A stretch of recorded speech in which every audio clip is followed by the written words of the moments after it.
আমরা নামাজ বলতে ওয়াক্তিয়া নামাজটাই বুঝি, কিন্তু ওয়াক্তিয়া নামাজের কথা কোরআনের এক জায়গাও নাই। আর আল্লাহ আচ্ছা আল্লাযীনা আমানু ইসতাঈনু বিস-সাবরি ওয়াস-সালাতি ইন্নাল্লাহা মা'আস-সাবিরিন ওয়ালা তাকুলু লিমান ইউকতালু ফিস-সাবিলিল্লাহি আমওয়াত বাল আহইয়ুন ওয়ালাকিন লা তাশউরুন ওয়ালা তাহসাবান্নাল্লাযীনা কুতিলু ফিস-সাবিলিল্লাহি আমওয়াত বাল আহইয়ুন ইনদা রাব্বিহিম ইয়ারযাকুন। এখানে লক্ষ্য করার বিষয়, আল্লাহ যারা ঈমান এনেছে তাদেরকে আহ্বান করছে যে তোমরা আল্লাহর কাছে চাও বিস-সাবরি ওয়াস-সালাতে, ধৈর্যের সঙ্গে এবং সালাত নামাজের সঙ্গে সাহায্য চাও। আমাদেরকে আল্লাহ বলতেছেন যে সূরা বাকারার সম্ভবত 153 না 52 আয়াত হইতে পারে, 52 বলতেছে ইয়া আইয়ুহাল্লাযীনা আমানু ইসতাঈনু, হে নূতন ঈমানদারেরা, যে ঈমান টটর মটর ভেঙেও যেতে পারে। ঈমান ভাঙে না মুমিনের, আমানু আর মুমিনের মধ্যে আকাশ পাতাল পার্থক্য। আমরা করি কি আমানুরে মুমিন বানিয়ে ফেলাই, আর মুমিনরে বানিয়ে ফেলাই আমানু, লাবড়া পাকিয়ে ফেলাই। ইয়া আইয়ুহাল্লাযীনা আমানু, হে ঈমানদারেরা, আল্লাহর কাছে কিছু পাইবার চাও বিস-সাবরি, ধৈর্য ধইরা, ওয়াস-সালাতে, আল্লাহর ইবাদত করো ধৈর্য সহকারে এবং সালাতের নামাজের সাথে। এখন নামাজ হলো ওয়াক্তিয়া নামাজের কথা কোরআনের এক জায়গায়ও নাই।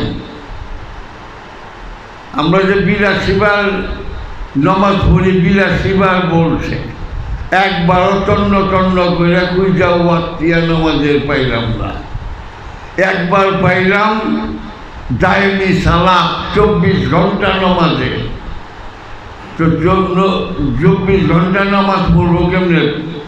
প্রাকৃতিক চাহিদাগুলো মিটাবো কেমনে? পায়খানা পেশাব এগুলো অজু ভাঙ্গে জায়গা না, ওইটা শরীয়তি অজু ভাঙবে, মনের অজু ভাঙ্গে না।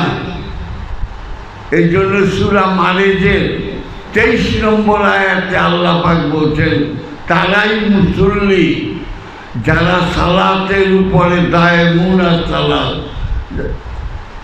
সালাতের উপরে যারা দায়েম কামিয়াব থাকে। তাহলে সালাত উল্লেখ আছে, দায়েমি সালাতের উল্লেখ আছে, ওয়াক্তিয়া সালাতের উল্লেখ নাই। এখানে আমরা ভুল করে ফেলাই। আমরা নামাজ বলতে ওয়াক্তিয়া নামাজটাই বুঝি, কিন্তু ওয়াক্তিয়া নামাজের কথা কোরআনের এক জায়গাও নাই।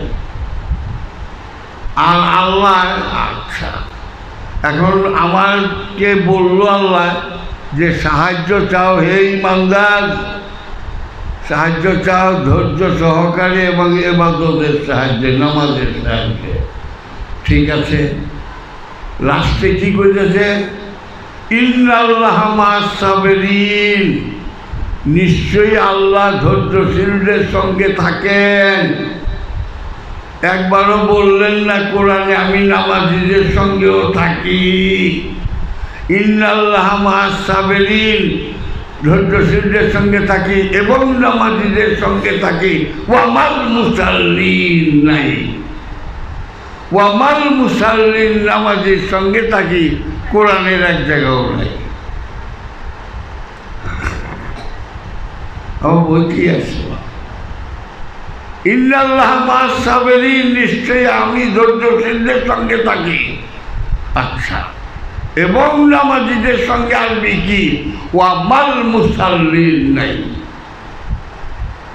সালাত বিস-সাবরি ওয়াস-সালাত, ইন্নাল্লাহা মা'আস-সাবিরিন, যারা ধৈর্যশীল তাদের সঙ্গে আমি থাকি, কিন্তু নামাজের সঙ্গে আমি থাকি না। এই রহস্য অনেকে মনে মনে বেচার হইতে পারেন না, যা সত্য তাই বলব। আমার এই নামাজের অনেক প্রকার। ওমা আরসালনা রাসূলান ইল্লা বিলিসানি কাওমিহি লিবায়্যানাহু, সূরা ইব্রাহিমের 4 নম্বর আয়াত। ওমা আরসালনা রাসূলান ইল্লা বিলিসানি কাওমিহি লিবায়্যানাহু, পৃথিবীর এমন কোনো জাতি নাই যেখানে আমি রসুল না পাঠাইছি তার সেই জাতির নিজস্ব ভাষা, নিজস্ব সংস্কৃতির উপরে ভিত্তি করে পাঠাইছি। সবসময় একই না। মহানবীর শরীয়তের মধ্যে আম জাম কাঁঠাল এগুলি নাই, আর থাকার কথাও না। ওইখানে থাকবো খুরমা, আঙ্গুর, বেদানা, আপেল, নাশপাতি। আর আমগো এখানকার রসুলের থাকবো আম জাম কাঁঠাল। ওমা আরসালনা রাসূলান ইল্লা বিলিসানি কাওমিহি, এমন কোনো কওম নাই যে কওমের ভাষায়, লেসান মানে ভাষা, আমি রসুল না পাঠাইছি। তাহলে আরবের জন্য মহানবী, মিশরের জন্য মুসা নবী, বেথেলহামের জন্য যিশু নবী, এইরকমভাবে প্রত্যেক জাতির মধ্যেই পাঠাইছি। যদি কোন পাঠায় না, তাহলে কোরআনে এইটা কি বললেন? অবশ্যই পাঠাইছেন, হয়তো আমরা জানি না। তাহলে অখণ্ড ভারতের নবী কোথায়? আচ্ছা, আমরা একটু খুঁজি তো। জয়ব মুনি ৬০০০ বছর আগে বলতেছেন, হারাং আল্লাহ আল্লাহ রকম বর্ষ আল্লাহ আল্লাহ আদোলা বুকমে ককং আল্লাহ বুকং নিকাতকম পুত্রং আব্দুল্লাহ রসুর মমদং মনং তো মনং নমনং নরকং নিশ্চয়ং। শেষ জামানায় একজন নবী আসবেন, যার নাম মোহাম্মদ, যার বাপের নাম আব্দুল্লাহ। তাহলে মাইনো না মানলে নরকে যাইবা। তো এই ৬০০০ বছর আগে যে এলমে গায়েব বলতে পারেন, নিশ্চয়ই তিনি নবী রসুল, নাহলে বললো কেমনে? ৬০০০ বছর আগে বলতেছেন, হারাং আল্লাহ আল্লাহ রকম বর্ষ আল্লাহ আল্লাহ আদোলা বেকম বেকম আদোলা বুকমে ককং আল্লাহ বুকং নিকাতকম। এটা কি করে করল ৬০০০ বছর আগে? হ্যাঁ, পুত্রং আব্দুল্লাহ রসুল মমদং, মমদংকে মোহাম্মদকে একজন আসবে, আব্দুল্লাহর পুত্র। মানে হিন্দু শাস্ত্রের পুরানা, এর কয় না, এগুলি কয় না। এটি বললাম যে সত্য। আমরা নবী রসুল আমগোটা মানি, কিন্তু আমরা অখণ্ড ভারতে কে কে নবী ছিলেন এটা আমরা মানি না। তবে আমার মনে হয় ভগবান শ্রীকৃষ্ণ কোনো সন্দেহ নাই, উনি রসুল ছিলেন। কারণ ভগবত গীতা চারটিখানি কথা না, কথা নেই। আরেকটা কথা, এক একটা শরীয়ত এক এক রকম। অনেক মহানবী এবং যীশুখ্রিস্ট ঈসা আলাইহিস সালাম এর মাঝখানের সময়টায় আপনা ভাই বোন বিবাহ হইত। মহানবী নবীর আগে ৫৭০ খ্রিস্টাব্দের আগে 569 খ্রিস্টাব্দ চলে একেবারে ঈসা নবীর পর্যন্ত আপনার ভাই বোন বিবাহ হইত। এই সেদিন তাহলে আপনার আর শ্রীকৃষ্ণের আগমন হলো 5,500 বছর আগে। তো 5,500 বছর আগে মামানির সঙ্গে প্রেম করা তো তুচ্ছ ব্যাপার, যেখানে সেদিন আপনার ভাই বোন বিবাহ হইত। সুতরাং নাক শীতকাইবার তো কিছু নাই, সব আপেক্ষিকতায় ভাসমান। আজ্ঞা সত্য কালটা মিথ্যা। এই নেপাল দেশটা আগে দেশ ছিল না, এটা 2 কোটি বছর আগে একটা সাগর ছিল। সেই সাগরের নাম হলো টেথাস ওশেন। এটা 2 কোটি বছরের সত্য।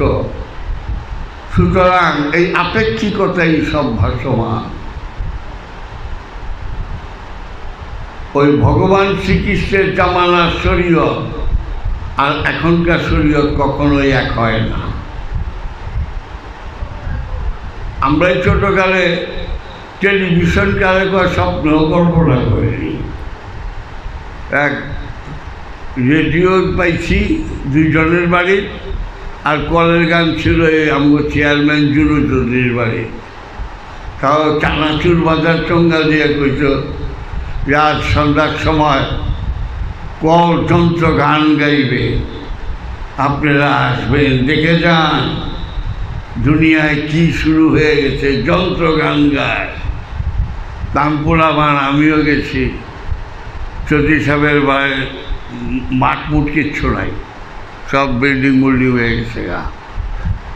একটা টেবিল কালা কাপড় দিয়ে ঢাকছে, তারপরে কলের গান আনছে, দিল, চাবি দিল, দিয়া একটা সুই মানে পিন দিল, আর একটা থালি মানে রেকর্ড ঘুরাইল, ঘুরতেছে। এমন সময় ওই স্পিকারে ওইটা দিল আর কি, দিবার পরে গান শুরু হয়ে গেল।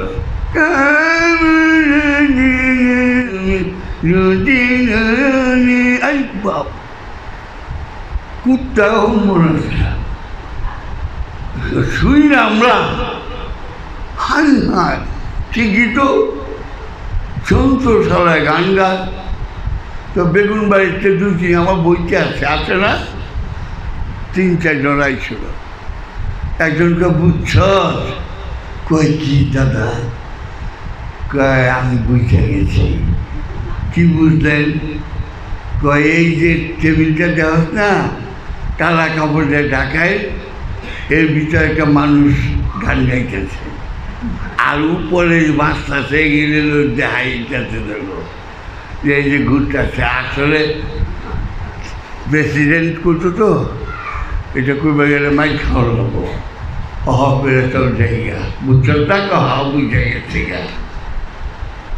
আমরা বুঝে গেছিলাম। বেশি দিন আগে না, 1944 সাল, 44-45 সালে এই সেদিন। তো যাই হোক, এখানেই রাখি আর শেষ করে দিলাম।